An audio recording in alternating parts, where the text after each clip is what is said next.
যুদ্ধ অনেক ফ্রন্টে অনেক ধরনের হয়। প্রথমে শুরু হয় মনস্তাত্ত্বিক যুদ্ধ। স্বাধীনতার পরবর্তী কালখণ্ডে ৭৮ বছরে পাকিস্তানের বিরুদ্ধে তিনটি বড় বড় যুদ্ধ করতে হয়েছে এবং সারা সময় ধরে মনস্তাত্ত্বিক যুদ্ধ হয়েছে। পাকিস্তান ৭৮ বছর ধরে কলহনের কাশ্মীর ও রাজা হরি সিংয়ের কাশ্মীরে জঙ্গি অনুপ্রবেশ ঘটিয়ে আসছে।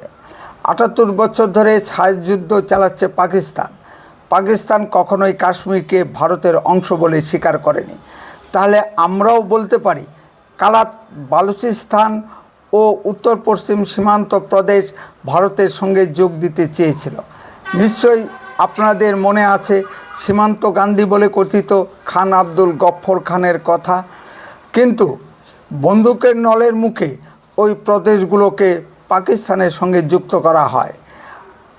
আমার বিস্ময় লাগে বিগত ভারত সরকারগুলি কেন এই প্রশ্নটি সারা বিশ্বের সামনে উত্থাপন করেনি কাশ্মীর প্রশ্নের বিপরীতে। সম্মানিত দর্শক, থাম্বনেল দেখেই বুঝতে পারছেন আজকে আমি কালাত বালুচিস্তান নিয়ে আলোচনা করব। নমস্কার, আপনারা শুনছেন উত্তরে কণ্ঠ থেকে আমি প্রভাত বসাক, তুফানগঞ্জ, কোচবিহার। এই বালুস্তান কালাত নামে একটি প্রদেশ আছে যাকে মা কালীর শহর বলা যায়। এখানে আছে 20 ফিট উচ্চতা বিশিষ্ট মা কালীর মূর্তি। মন্দিরটি 2000 বছরের পুরনো। শুধু দর্শক, তাহলে বুঝতেই পারছেন সেখানে হিন্দু সভ্যতা কত পুরনো। আর আছে মরুতীর্থ হিংলাজ। কালিকানন্দ অবধূতের লেখা এবং উত্তম কুমার অভিনীত বিখ্যাত বাংলা ছায়াছবি মরুতীর্থ হিংলাজ নিশ্চয়ই আপনারা দেখেছেন। সেই ছায়াছবির একটি বিখ্যাত গান মা আর কত দূরে এখনও আমাদের মনে হিল্লোল তোলে। এখানে সতীমাতার মস্তিষ্ক পড়েছিল এবং আমাদের 51টি শক্তিপীঠের একটি আজ আমাদের হাতে আছে কি? ঠিক যেমন বাংলাদেশের রাজধানী ঢাকার ঢাকেশ্বরী কালী মাতার মন্দির ইচ্ছা করলেও আমরা আর দেখতে পারি না। 71 সনে মুক্তিযুদ্ধের সময় খান সেনাদের খাটে যাদের জন্ম তারাই আজ বাংলাদেশের শাসন ক্ষমতায়। বিগত ভারত সরকারগুলি পাকিস্তানকে ভেঙে দিতে হবে, বালুচিস্তানকে স্বাধীন করতে হবে, সিন্ধু প্রদেশকে স্বাধীন করতে হবে, এই প্রশ্নগুলি তুলতেই পারেনি। আজ বালুচিস্তানের জনগণ স্বাধীনতার জন্য পাক সরকারের বিরুদ্ধে সর্বাত্মক লড়াইয়ে নেমেছেন। বালুচ নেতারা যারাই পাকিস্তানের বিরুদ্ধে আওয়াজ তুলেছেন তাদের হয় খুন করা হয়েছে অথবা গুম করা হয়েছে, বাকিরা বিদেশে পালিয়ে গেছে। বালুচ জনগণের উপর পাক সেনাবাহিনীর চরম নির্যাতন চালাচ্ছে। এই বালুচিস্তানের নবাব মীর সুলেইমান দাউদ বালুচিস্তানকে ভারতের সঙ্গে যুক্ত করার জন্য দিল্লি আসছিলেন। তাকে করাচি বিমানবন্দর থেকে অপহরণ করে জোরপূর্বক পাকিস্তান ভুক্তির চুক্তিতে সই করানো হয়। এখন বালুচিস্তানের বিদ্রোহীদের নেতৃত্ব দিচ্ছেন এক মহিলা নেত্রী, নাম ডক্টর নীলা কুদ্রি বালুচ। তিনি কয়েক বছর আগে রাখি বন্ধনের দিনে মাননীয় প্রধানমন্ত্রী মোদিজির জন্য রাখি পাঠিয়েছিলেন। আসুন তার বক্তব্য একটু শুনে আসি।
মধ্যেই পহেলগাঁও হামলা হয়ে গেছে এবং 26 জন নিরীহ হিন্দু পর্যটককে নৃশংসভাবে খুন করা হয়েছে। ফলে ভারত 9টি জঙ্গি ঘাঁটি গুঁড়িয়ে দিয়েছে। সীমান্তের যুদ্ধ পরিস্থিতির জন্য পাকিস্তানের সকল সৈন্য বাহিনীকে ভারত সীমান্তে মোতায়েন করেছে। এই সুযোগে বালুচ লিবারেশন আর্মি, সংক্ষেপে বিএলএ, বালুচিস্তানের শহরগুলি পাকিস্তানের সেনাদের থেকে দখলমুক্ত করে প্রায় 50% জায়গা দখল করে নিয়েছে।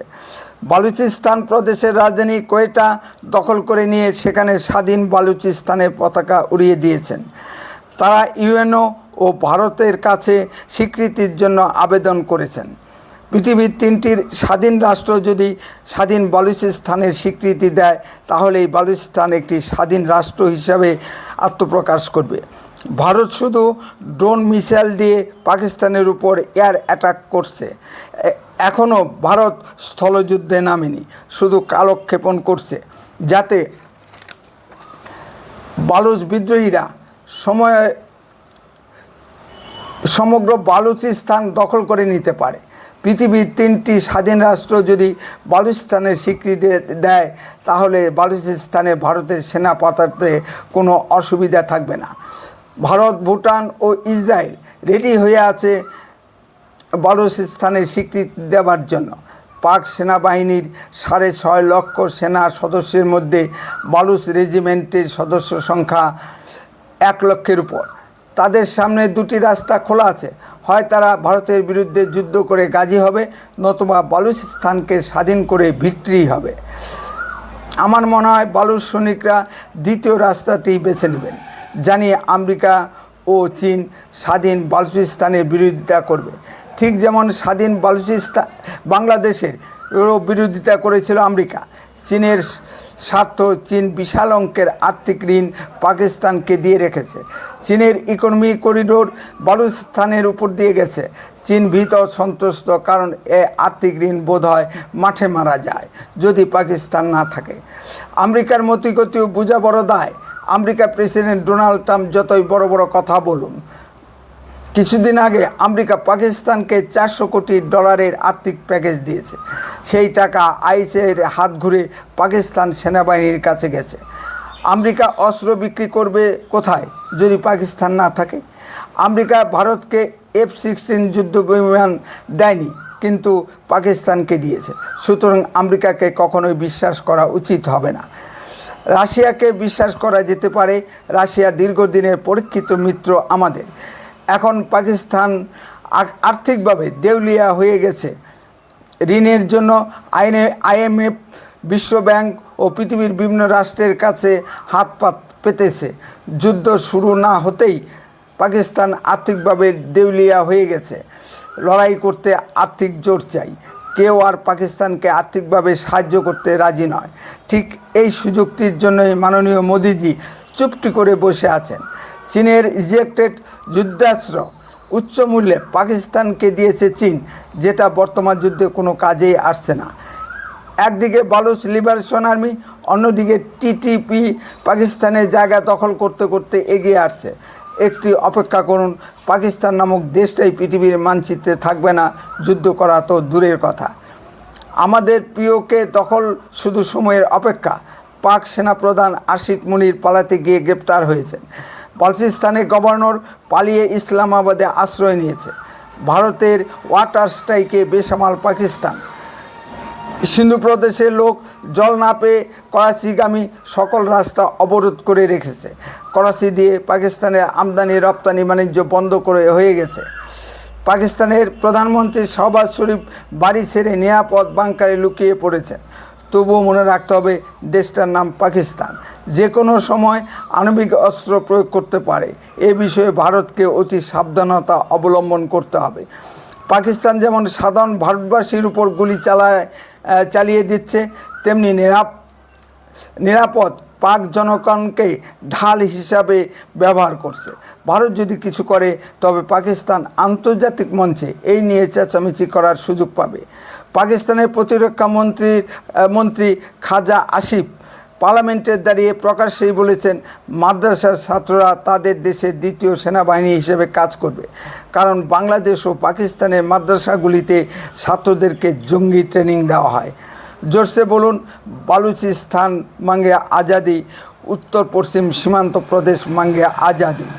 উত্তরে কণ্ঠ সর্বদাই বাস্তব ও সত্য কথা বলে।